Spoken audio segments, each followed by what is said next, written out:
Hi,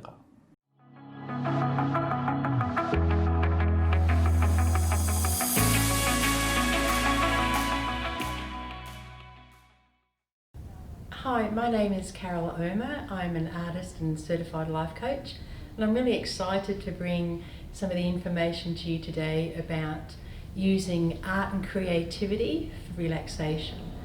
I'd like to acknowledge that I'm here on Kaurna country, and what I've learned from the Aboriginal community is that Australia has a long history of art, dance, story, song and creativity. And when we reactivate that in our own life, we can actually find new ways to solve some of our old problems, and also fun ways to relax and share some time together creatively. The project I'd like to talk to you about today is planting the seeds. And we begin on our creative adventure from the space of what's called the mandala. And the mandala is the shape that's created when two circles meet. So rather than building bridges across our cultural differences or our religious differences, or building bridges between opposites or differences, we actually start at the place where we're connected as human beings.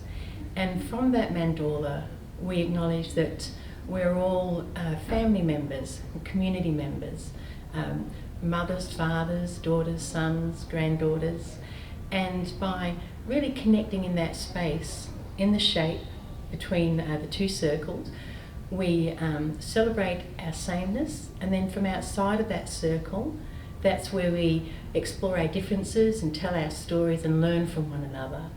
So within the mandala, there really is no place where we're not connected.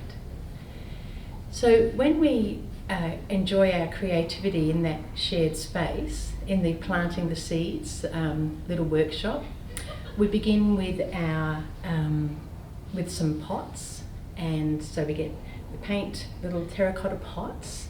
We have our paints and our brushes, and we have black markers. So bring together all the things to create the pots for planting the seed of our vision. And we sit around in a circle around the table. The pots are usually painted beforehand so that we can begin like with a canvas. And then as we paint, we start to think about what are the things I want to be creating for my family or for myself in my life, and choose symbols that represent the things that are important to us. Sometimes it's drawing an image, it could be a flower or a butterfly or something that represents an idea that we have. Sometimes people write words on their pots. So as we paint, often conversation just flows around the table, and we tell some stories and get to know each other a little bit.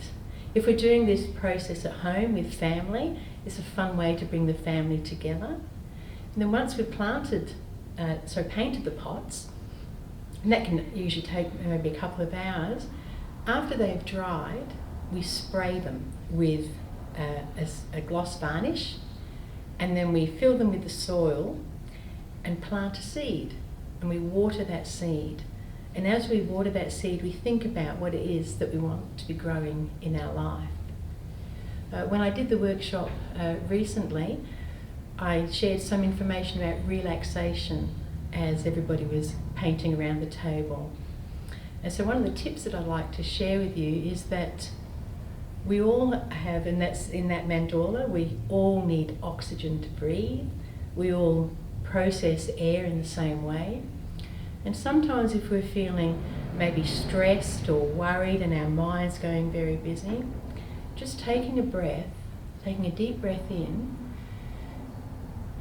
and then exhaling and seeing our worries, imagining that our worries are leaving, helps us to slow down and to relax our mind. When we're painting, that's also a bit like a meditation. Usually in meditation, people think about closing the eyes and thinking about different thoughts or relaxing, but this is an open-eyed meditation. So as you're painting and your hand moves in a relaxed way and you're thinking about what's in front of you, that's a form of meditation that relaxes the mind. So really, art and creativity, they're a lot of fun, but there are also ways to use your hands to help with some of maybe the stressful things that might be happening in our life. In our workshop where we painted the pots, we also had colouring pages, and the participants took those colouring pages home with them. And in the colouring pages, there's beautiful pictures to colour, but there's also words that are written on those pages, like relax, or I think about my future. One of the statements on the colouring page was, I change in my own time. So knowing that sometimes things do take time, particularly if we've been dealing with a lot of worries and difficulties. You might think, oh, I should be doing things differently, I should be somewhere different now, but these things do take time. So by using our hands and slowing down our mind, we can just enjoy a little bit of a slower pace and a creative pace. Another one of the messages on the colouring page was, I tap into my inner wisdom. Because sometimes when life is very busy and the busy things happening with the family and a lot's going on, we tend to maybe lose touch with that inner sense of calm and intuition, that feeling that ideas can come to us. So by slowing down our mind and connecting with creativity, often we reconnect with our inner wisdom. I hope that by giving you just this little bit of information about creativity and the fun it can be to sit around the table, you might like to think about maybe getting together with a couple of family members or community members, putting some nice food on the table, some colouring pages or painting those pots, and think about the vision that you have for your future, the things you'd like to be creative, and then get your hands involved. And here in Adelaide, which is Kaurna country, the Aboriginal word for hands is murras.